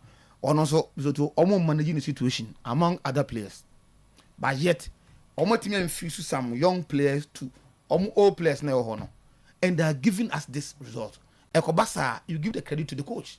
Because the attackers are blending players together. It's not like Uputu paint, two different paint, Wape Kalabi. And it take it a while. But almost hit the ground running. Adam Zutu, ASL Jumanamo. So you're voting as a coach of the month in October. A well-deserved idea. So to Kimfesa, I have an announcement. Kimfesa announcement. There's a new board chairman of Kimfesa and that you know so now. I'm so wait my highlighting a credit my Dino na so to what I'm saying he's a board Mustafa Hamid. Dr. Mustafa Hamid and a former minister gender and whatever of you and what's your communication that stuff and the board chairman Mustafa Hamid. Okay. Mustafa Abdul Hamid. Lecturer. You see, I want to hear a MPA. Yes. Abdul Hamid. This is That's on the where has he's a board chairman of Kimfesa. Where has Nipa, but he said Not able to back. I know chapter chairman. What's the region? I don't know India. So what do you have as Nipa? No, I know kind of why you don't have. No, I wanted to establish. There's no problem. But now will be Emzo my heart was scacra. So I wanted to establish whether he's the one. Yeah, he's the house of chairman. But he's the now one. Kimfesa board chairman. Oh, yeah, tears and they say about now. Yeah, say. Maybe lecture okay, Vas. He's a big man. He's a big man. So I hear Aida. And he comes in with a big lot of things. Nanado spokesperson. Yes. He comes in with a lot of the things. band the entry was and I entias and says In fact, yeah, arrangement cry now. What's what you say? Oh, so Because he's the board chairman. We need the Musa Akasa, and the Musa is working. So with that position, you know, and the Alaji Gusa and board chairman, even though Alaji continue to maintain the position as a president and the owner of the club, but honorable in terms of finances is the board chairman. Montomboga. I know you know. Because to me back to be 2 years. Back to be 2 years. But you tell a good news. Me, I'm excited about this news. In fact, you can't one of the days I'm here happier and come home. This news excites me so much. Many are too much. And me di hun komo kakra no. They me picking it say Dr. Mustafa Hamid is not just coming for the sake of coming. Now you already say opese oboa Kimfesa ma ejina yie. In terms of say rebrand the club, no, in terms of restructuring the club, in terms of making sure say team no are attractive enough to even attract sponsors in a partnership no. Ni nyina no afato no so a opese obehwe no team ye. No, the moment to your book account. Say enam ka say enkomo kakra edidi do ho eno no. Say be atiba de nya botre na. Enti our demons are there obetemase. I want to speak with my father. Because we dey our mama man here. Me am contacted Tim Bese me ne kasa salaji. Ade na te sen pa. Oh yes, na media no dey omo report no. But statement mama yan hwe. Oh statement no. Me let's understand. A simple statement. Was it Kimfesa Football Club is delighted to announce the appointment of Sheikh Dr. Mustafa Abdul Hamid as the new chairman of the board, effective immediately. This strategic move, okay, this strategic move, where are we? This strategic move, was it Dr. What the page for now? Okay, this strategic move reinforces the club's commitment to enhancing leadership and governance. Sheikh Dr. Mustafa Abdulhamid brings a wealth of experience to this role, boasting an impressive background in politics, academia, communication, and business leadership. His distinguished career includes serving as Minister for Information and Minister for Inner City and Zongo Development, where he excelled in both roles. Currently, Dr. Abdulhamid is the Chief Executive Officer of the National Petroleum Authority, NPA. Dr. Abdulhamid vision aligns perfectly with Kinvesa Football Club's goals for growth and success. As chairman, he aims to strengthen the club's position both on and off the pitch. We are excited to welcome Sheikh Dr. Mustafa Abdulhamid to this pivotal role, and we look forward to the leadership in guiding our club towards heights and building a brighter future for Kinvesa Football Club. Signed, President of okay. Otiabrofo. And the Kinvesa is a new board chairman. Yes. Now the Otuo, I don't want to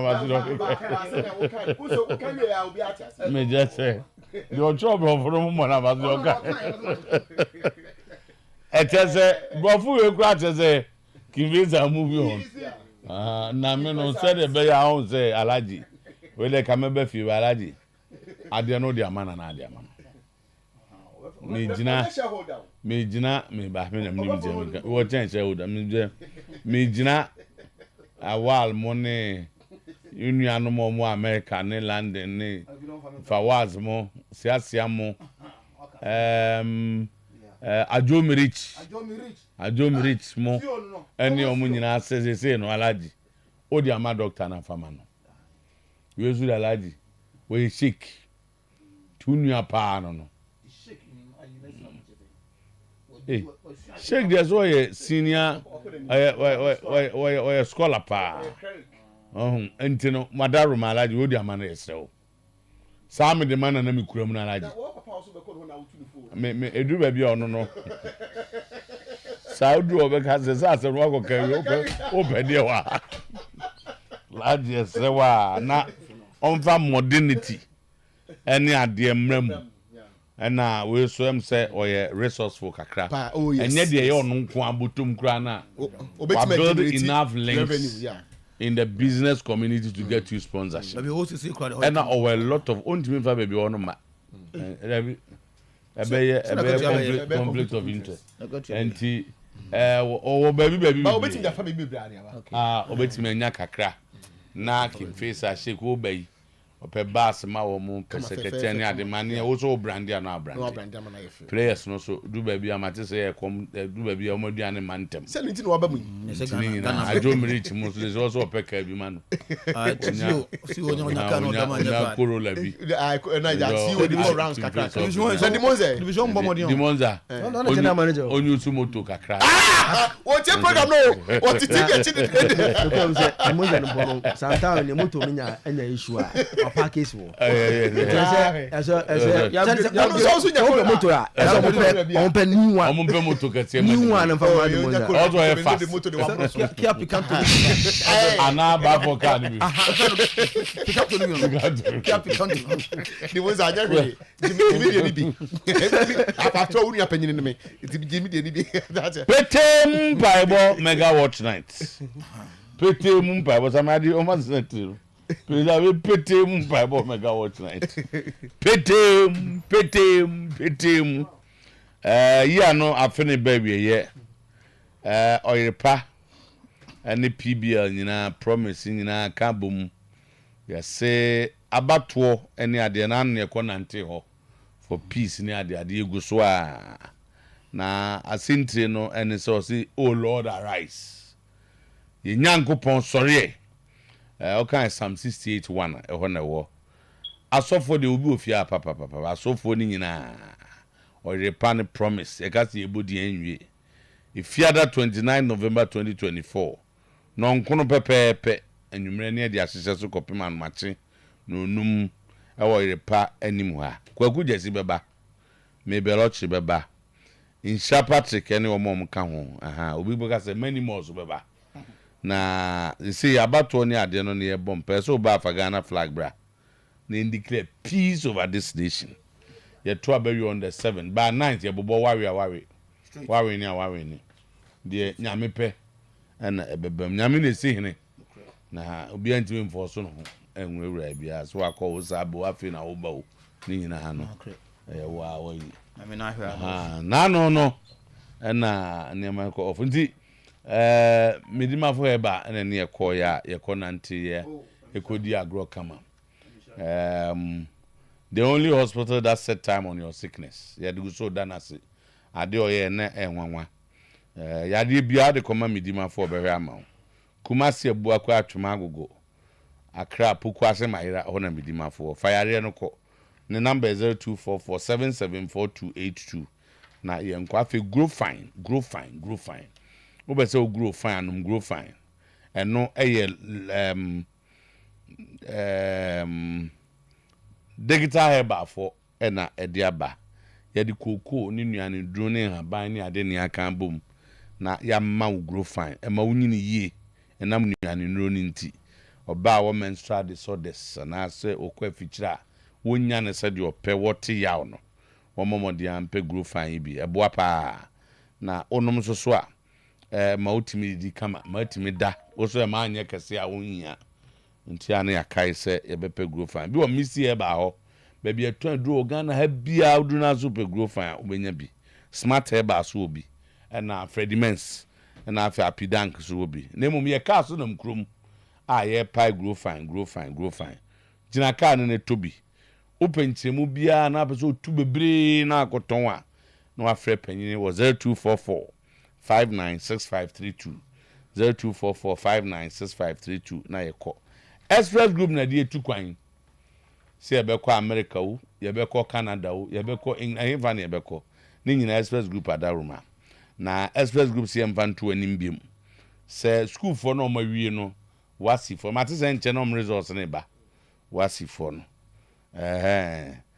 captain ti ayi model ho enche kura na results ba na afi the bomb yes ye na ya pe ni do bom so oye science yeah ya go pe former referee medicine se pharmacy bi yeah na say dio ho now ga pe the medicine na oh no so pe medicine yeah okay ni e be ko akopɛ ama medicine yeah be ko bono be twada da ye bom na we bomb ya de empensi e ko stress ye bomb na msha former referee so obondi no kremodi bi so mamponsa do obondi alasan bobi alasan hey now ni no oh so ofrem referee mi jina wasa no alasan bobi no so wa mi kai no no official na bi di no we di referee Ghana oh na no one fan frustrate da bi na enya hala Dubai market ono no ela mi share no say oh what's the time am say oh enti uka market no ko say o say mkran e dance no mo market o teacher ni pa ko market wi a na o teacher panini pa no no abesi mampo ache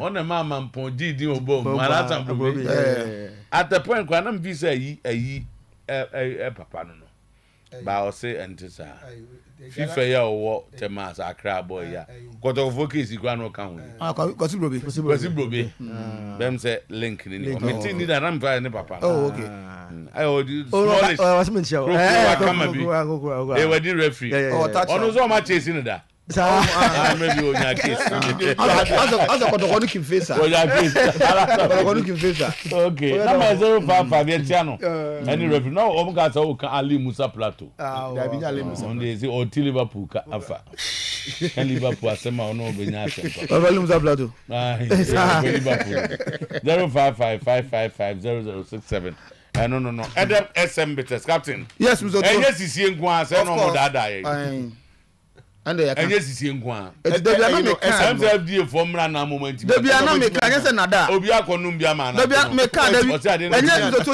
enye Mr. nada uza na me kan enye sisie nkwa me kan libido e kan ho na me ka kira wo se above libido se watenka ewo form na osisi eya emfaso ni so na osisi ye na watenka wo form na kwakudo no en correspond etu so no SM Bitters na ene Kenya asa ne ma no you see the point but so no according to the deeper of SM Bitters so no according to unya onu nipa be kon ya mankwa marketing manager Oh, I don't know what to do. And you're bad. And now they're doing your veggie. Also, best. It's in our person or you become. It is also, as someone said, I want to it's me, ma, obiso experience, and say, or no, ma, what time or bar. My felt, I don't know. What I say?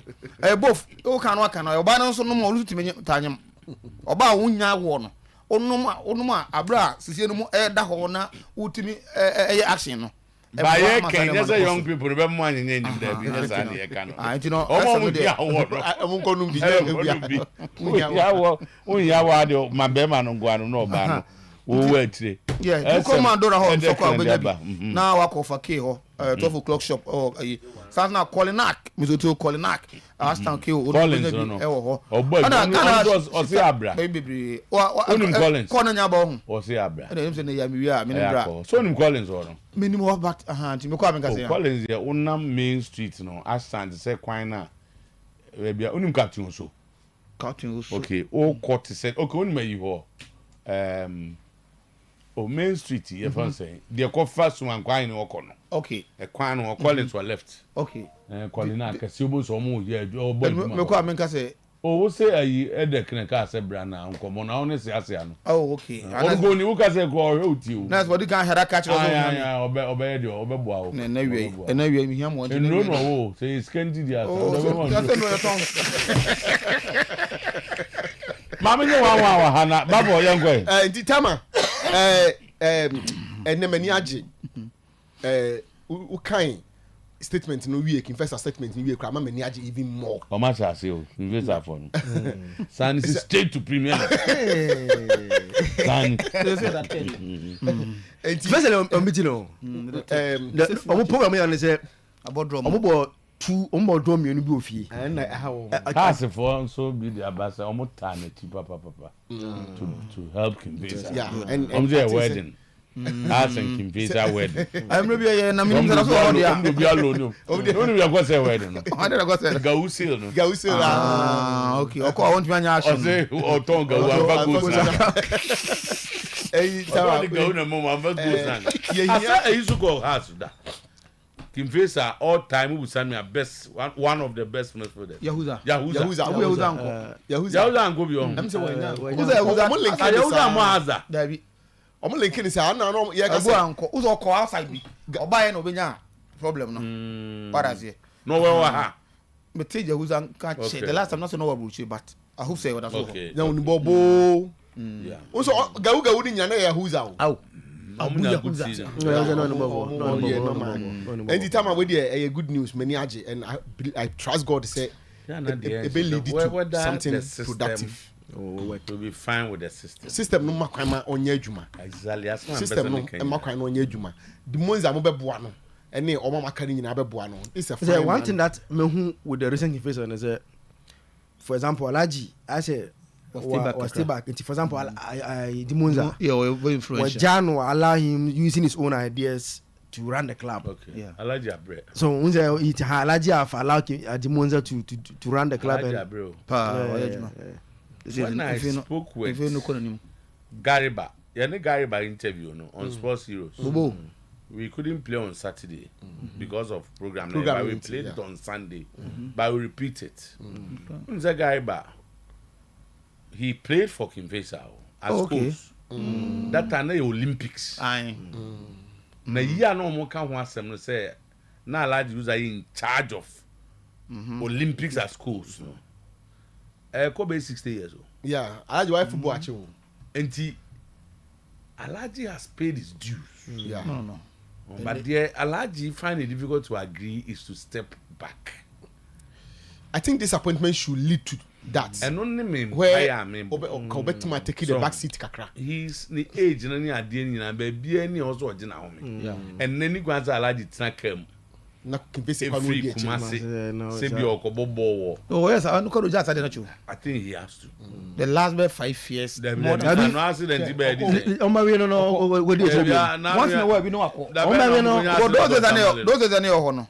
na already on to I'm going to ask you Dr. Maladi 5 years. Maybe a one off game in Okoye, but I want to know or call off. Time at him ever win. I feel the match no need also dinner. So it has to stay back. I think let's hope say with Sheikh. This man can set up a very good management team. Yeah. And structure. And idea here of football is to getting the resources. And I'm sure he can handle can do that, yes. Where the number of years our politics any portfolios, any positions that work. And with me, didn't session the is carry come has for some money inside. Apart from that, about what the link? The link contact me someone with me. So Jana, I think they be a conveyor. Yeah, one now. In fact, any Jane Samra. Timer. Tell now walk on. Niger by this resource. I don't so could never be on some qualify AEB. Me the videos be ama Chamatin. Who has any supporters no any players no na omo budget so no more chante enra e Angola e kire say sisi idea e kwan mu da ho e kire say bibia ye kama e kire say ye nyina ye ready charge to get the job done ene Tama the only reason why ye benya ahotoso kese power there Niger for aye even though we so mo ye ma wo mo which to some extent me know ya adwin now so me who say o my a lot of favor and they say yenso will get the job done ene say to me eye no ne say wia afi na last round of matches no there and na ye mungamu even though still no ye faith e da so share cause offense kwesi apia ni su na nsem kakra but at least my certain relief be and as a reprieve be a just say you betimi dey push akọ forward na ya hwe dey betimi nya dey afim enti enra resource no dey ye papa de magana dey aka no ye nsu say be ye tama say wotietie won say be 2 weeks ni na ye fia say ye ka say woni mpanifu o kasa mputietie omo a omo wa ahotoso wa rehye mu say on betimi qualify and normal omo dey agu akwa mu ni nyina no kire say achia na nso emu ye ena fortunately no we ababeto mu di amayen enti di aka no ene se yenso ye be enti mi die no ogidie wa rehemu e wa hotoso e de mawo ene match no se esese yetimi hye we cannot but win a win na de yankogina ye na afi ya hwe de da ye nemu no ye besibi di akosi bi afa thank you enti it is good in fact Niger for no though oma ya ma omo ho but oma ya ma ye more because Niger at the Crossport Stadium there there's no way on betimi aba betwi e afa ye so tama say ochena ho ntie ba na ya be kan league matches no ho asem ni ade because the nations kotoko match no tama it is building up big time and information I'm picking from my sources around nations let's just say nations for na determine this match so mo pick at least a point me ma scores o muntie Black Stars be she kotoko be she Zach muntie yes the nations game I think is no kotoko a game that kotoko etiminye na am to something to kotoko I started identify players to beef up the squad going into the second round window send be ya nyametimi akonka ade amomo and as we speak team na call America no nje sa Ghana Celesta na ko boy no na unsa na trend visa boys bi wom there's one boy in that kotoko na brain no papa ya bi o so waba ya trend visa boy so okoye na waba more for that unsa mka say kotoko are looking for attacker more for the things one place that they need to beef up and kotoko na U20 team B I think say about 2 or so years ago no ka U20 team no more for that 1.5 is enti one boy a trend visa onti bona ogun kokochi ye no nto hwe ya na so that be boy akwa ready si na te for boy pa de ene yi na me share am follow nti na mto say kotoko seriously in talks to get that boy to come and beef up omo sa area nti na akoye how boy no be je tum na trend visa so omo ne kotoko discussion no then we see how that negotiation will go. Nti honor asem no in terms of how Kotoko will get you know. Now, Mr. Another area Kotoko airshare, because I do apart from Poku and Mintano, another striker. Nti Ukai Taman Cities striker ya ko Arab okay no boy I know free Taman City then the Eduku. Yes. Yeah, Central baby no. Yeah. The million on the men's and then the million who's a Dukuno one of the top scorers in the and I'm told say also Kotoko looking say they will get him on board. Yeah. Now anymore I very sharp. So be it's omochwa panya na say na Musa ntino one area sa omuhwese ombeye no yesan mekanti Eduku any halfers. These are two guys are omuhwe nim say they will get them on board now. So these are the two transfer yakoni name echa yakwatete say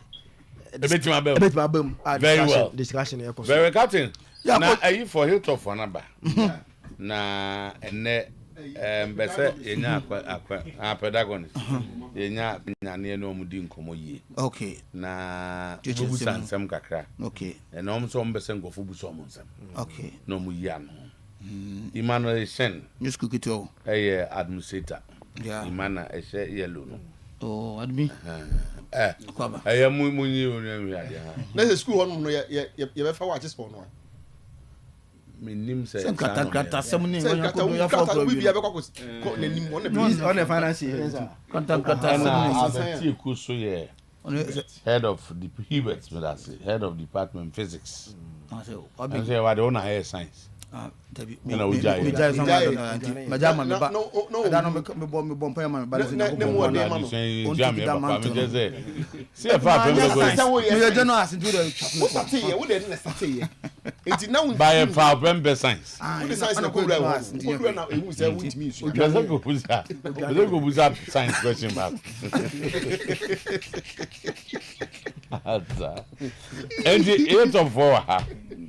admissions. Late admissions available. Okay. Day and board in home school no. Omo call no obeso ko dey abeko. Okay. Obeso ko board dey abeko. Omo general science, omo general arts, omo home economics.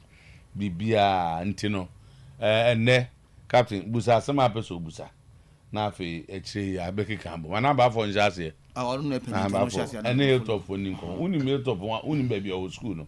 I say man so I say ana you know okay on your area geographical location ya na Hilltop wo ahodo da ban kwan ya so on say o kwa doctor Asabuacha ebenze Asafoje what doctor Asafoje ye wo ye koko otiti koko a abrofo be fa no ko zo ngochiro ma wa nchiro mo ta ba ochom ka krem no ja ba e wo bonko school ne de efe de efe pa na busa ho asem aso prempe old boy we prempe busa prempe asem ya ko fast man was usu jai na ko fast man ba nti but your Hilltop for baba nti na say we dey administrator na mpese obusa na asem na me gidi say omo SHS bigi say pedagogy so e bia question no oh you very Hubert obi ya no kakra dey na technical question there be question ni nyina ni say tama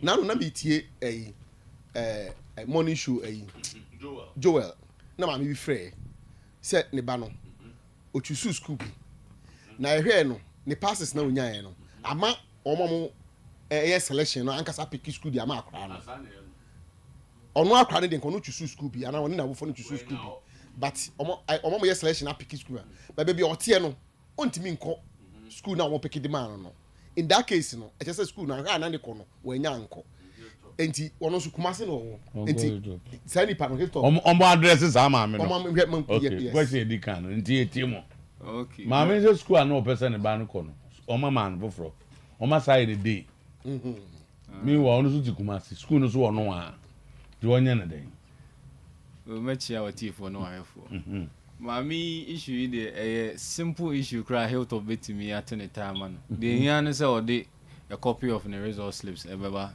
Hilltop School and on near granting admission. No, she's school. Or the result slip. Why result slip? Na ya granting admission. So how question they lead to pedagogists no?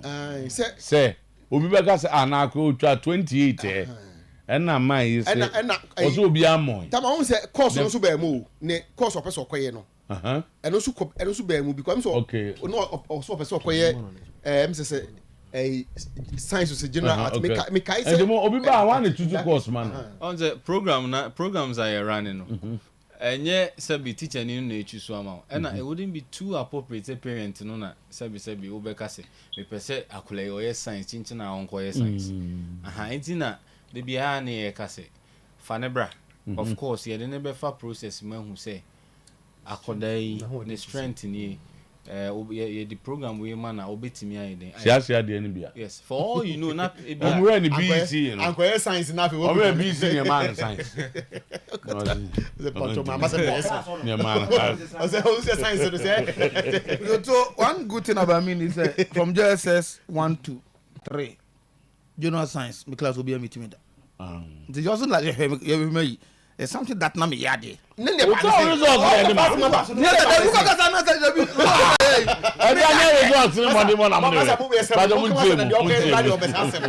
in the for you know na akra no the opeso that what he is really interested in nem fa baby opeso de no fa no kra but as a opese we impose and at this age and time say na man etwem say chinchina opese o show bucket is won koye bibi no field bi obefa bia no say ni interest no ho obetimi a excel wa bra wani na ye hunu bi nti na ye ka no me ka say ye share Hilltop Senior High School na say your first batch no obi no ye bema of free I think the Western region and a buy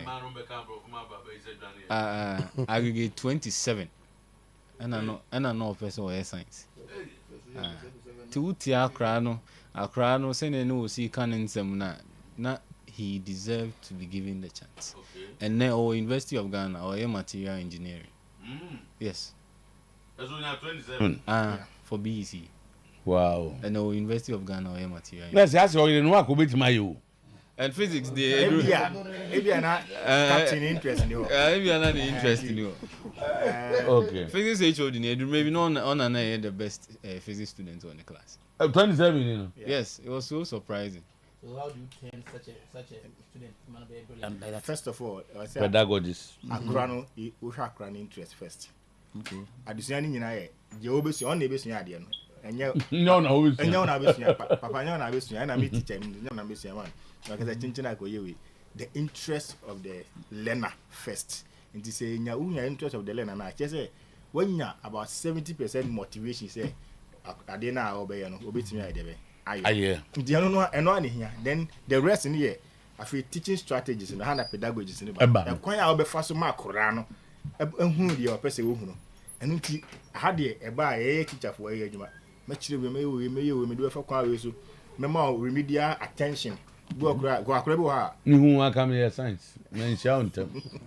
I grab her fra a domino was your idea. Where a low learner and a slow learner. Slow learner ni cheze. Who are class? I watch na di na pa.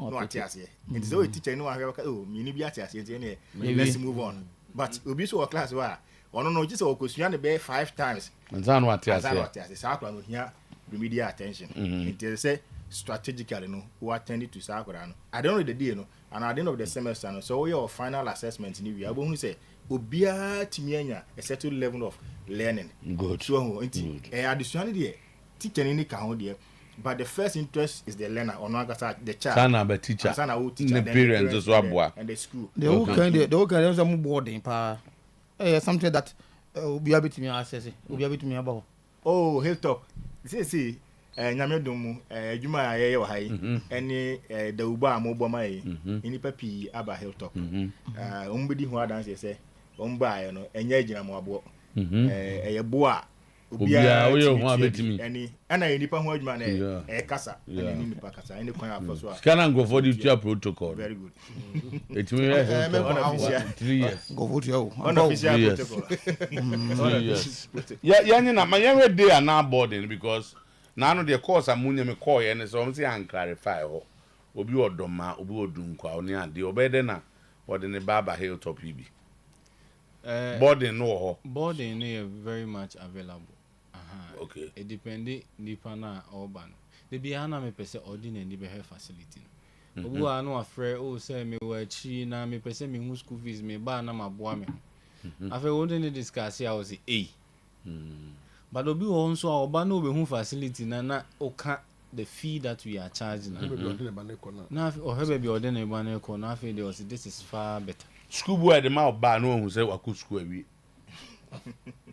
School ni bi wa the ma ba na o say wa wi na education. 3 years omrefi na omeboa wadwuma wo ye.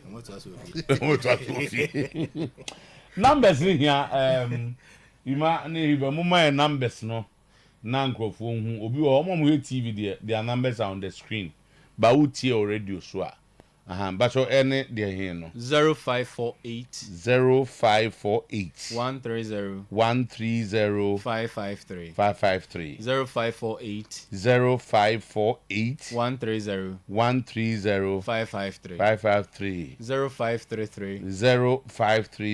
38 56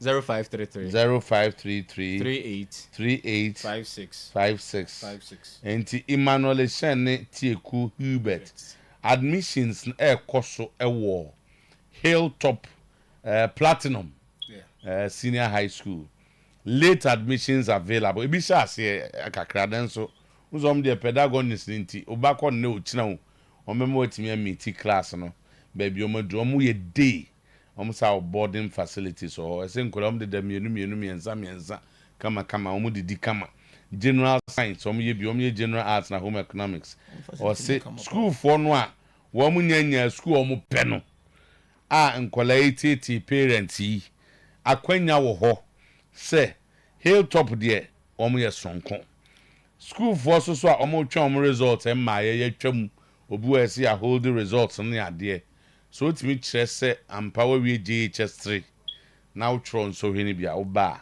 omemo aye nso ye kakra na afi ye do a Hilltop school no captain de atono finally ma de na ye kan Hubert and I need na aka no your foreign students in so okay sir yeah if we diaspora now otimi ba yeah and if you Togo and Nigeria and you have Nigerians available, we have Japanese, you have Chinese available too. Oh fine We're foreign and China for your school. Yeah. Hey. Okay. Japanese they never ba mo. Hey, Edagro. Baba is an omni be chu no. On a man very don't you know make us me no eba no de Muhid Abdul Razak. Ni papa de Abdul Razak. Konom Kapra. Ene no 2 years. Yem fa konya yeso na fidi kesi yi. Now tell that's it. Happy birthday. News for no next. Thank you. Charlie.